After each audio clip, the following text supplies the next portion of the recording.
Hello नमस्कार दोस्तों, आप सभी का स्वागत है हमारे इस यूट्यूब चैनल पर। तो दोस्तों, आज हम राजस्थान के कला संस्कृति में संत व संप्रदाय देख रहे थे। इससे पहले हमने राजस्थान के संप्रदाय के बारे में देखा और आज हम राजस्थान की कला संस्कृति में राजस्थान के प्रमुख संतों के बारे में देखने वाले हैं।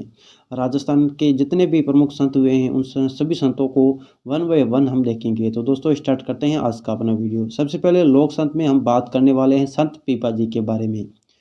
संत पीपा जी के बारे में बात करें तो दोस्तों, इनका जन्म चैत्र पूर्णिमा को गागरुन दुर्ग के नरेश खींची चौहान काड़वा राव के यहाँ हुआ था। इनकी माता का नाम लक्ष्मीवती था तथा इनके बचपन का नाम या इनके वास्तविक नाम के बारे में बात करें तो इनका वास्तविक नाम प्रताप सिंह था। इनके गुरु का नाम रामानंद जी था तथा ये दर्जी समुदाय के लोग संत पीपा को अपना आराध्य देव मानते थे। मोस्ट इम्पोर्टेंट है एग्जाम की दृष्टि से, कौन से लोग संत पीपा जी को अपना आराध्य देव मानते थे। तो दोस्तों, दर्जी समुदाय के लोग संत पीपा जी को अपना आराध्य देव मानते थे। नेक्स्ट दोस्तों, आपको याद रखना है कि टोडा गांव जो आपके टोडा रायसिंह कस्बे टोंक जिले में पीपा जी की एक गुफा है जिसमें वे भजन किया करते थे और पीपा जी ने अपना अंतिम समय इस गुफा में भजन करते हुए गुजारा था। वो गुफा कहाँ पर है? ये गुफा है टोडा रायसिंह टोंक में है। नेक्स्ट आपको याद रखना है छतरी, यहाँ संत पीपा जी की छतरी कहाँ पर है? तो ये छतरी आपकी कालेशी नदी के किनारे स्थित गागरुन दुर्ग जो झालावाड़ में स्थित है वहाँ पर स्थित है इनकी छतरी। ये याद रखना है आपको लोक संत पीपा जी के बारे में। नेक्स्ट हम बात करें लोक संत में, आपको याद रखना है संत सुंदरदास जी के बारे में। सुंदरदास जी के बारे में बात करें तो दोस्तों, ये संत दादू जी के शिष्य थे। किसके शिष्य थे? दादू जी के शिष्य थे। वही दादू जी जिन्होंने दादू पंथ चलाया था। नेक्स्ट हम बात करें, इनका जन्म दौसा जिले के खंडेलवाहाल वैश्य परिवार में हुआ था। इनके पिता का नाम श्री परमानंद था तथा इनकी माता का नाम सती था।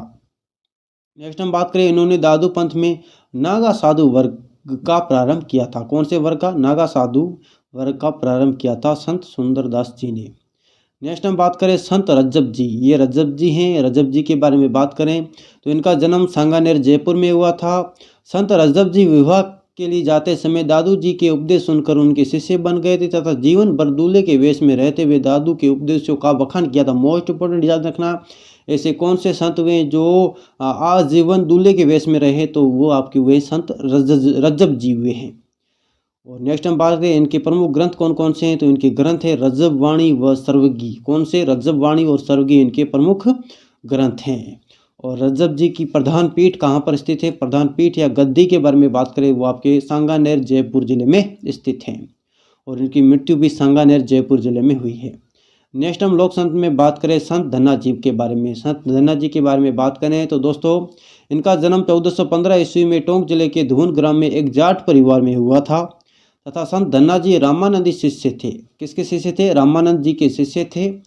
और इनका मुख्य मेला कहाँ लगता है? तो इनका मुख्य मेला धुन गांव टोंक में लगता है। धन्ना जी निर्गुण भक्ति परंपरा के उपासक थे। ये सगुण भक्ति में विश्वास नहीं करते थे। निर्गुण निराकार ब्रह्म की उपासना करते थे। निर्गुण भक्ति परंपरा के उपासक थे और राजस्थान में भक्ति आंदोलन के जनक संत धन्ना जी को माना जाता है। मोस्ट इंपोर्टेंट है एग्जाम की दृष्टि से कि राजस्थान के कौन से लोक संत को भक्ति आंदोलन का जनक माना जाता है? तो आप राइट आंसर करेंगे, संत धन्ना जी को राजस्थान में भक्ति आंदोलन का जनक माना जाता है। नेक्स्ट हम बात करें, जोबनेर जयपुर में धन्ना जी का स्मारक स्थित है।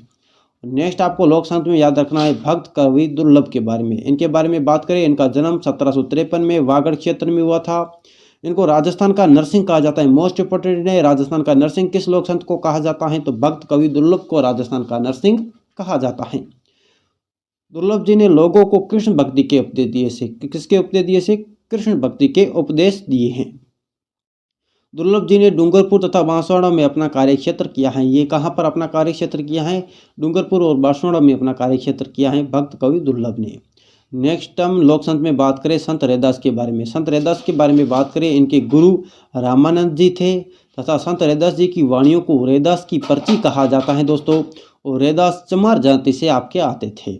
कबीरदास जी ने रैदास को संतों का संत कहा है। किसने रैदास को संतों का संत कहा है? तो कबीरदास जी ने रैदास को संतों का संत कहा है। मोस्ट इंपोर्टेंट याद रखना है। और रैदास की छतरी के बारे में बात करें तो इनकी छतरी चित्तौड़गढ़ के कुंभ श्याम मंदिर के पास स्थित है। और मीराबाई के गुरु थे। कौन गुरु थे? संत रैदास मीराबाई के गुरु थे। नेक्स्ट हम बात करें संत शिरोमणि मीरा के बारे में। संत शिरोमणि मीरा के बारे में बात करें तो दोस्तों, इनका जन्म मेड़ता के निकट कुड़की गांव में सन 1498 ईस्वी में हुआ था। कहाँ पर हुआ था? मेड़ता के निकट कुड़की गांव में हुआ था। इनका जन्म के समय इनका बचपन नाम क्या था? तो इनका बचपन का नाम पेमल था। याद रखना दोस्तों, क्या नाम था? पेमल था। इनके पिता का नाम रतन सिंह राठौड़ था। तथा इनका विवाह किससे हुआ था? तो इनका विवाह मेवाड़ के महाराणा सांगा के पुत्र भोजराज से हुआ था। याद रखना, इन्होंने दासी संप्रदाय की स्थापना की थी। मीरा की पदवियाँ प्रसिद्ध हैं।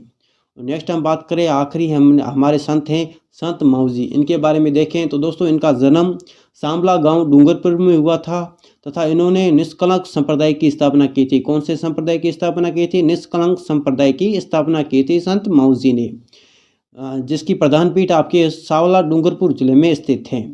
आपको याद रखना है कि 1727 ईस्वी में बेणेश्वर नामक स्थान पर संत माऊजी को ज्ञान की प्राप्ति हुई थी और यहीं से इन्होंने बेणेश्वर धाम की स्थापना की थी। और माऊजी की वाणी चोपड़ा कहलाती, क्या कहलाती? चोपड़ा कहलाती हैं। और इन्होंने वागड़ भाषा में कृष्ण लीलाओं की रचना की है। तो दोस्तों, ये थे राजस्थान के प्रमुख लोक संत। तो दोस्तों, हमने राजस्थान के कला संस्कृति में संत व संप्रदाय में मात्र 2 वीडियो में राजस्थान के संत व संप्रदाय दोनों देखे हैं। तो दोस्तों, आपको ये वीडियो कैसे लगे? अच्छे लगे तो लाइक शेयर और सब्सक्राइब जरूर करना। मिलते हैं किसी अनदर वीडियो में किसी अनदर टॉपिक के साथ। तब तक के लिए जय हिंद, जय भारत दोस्तों।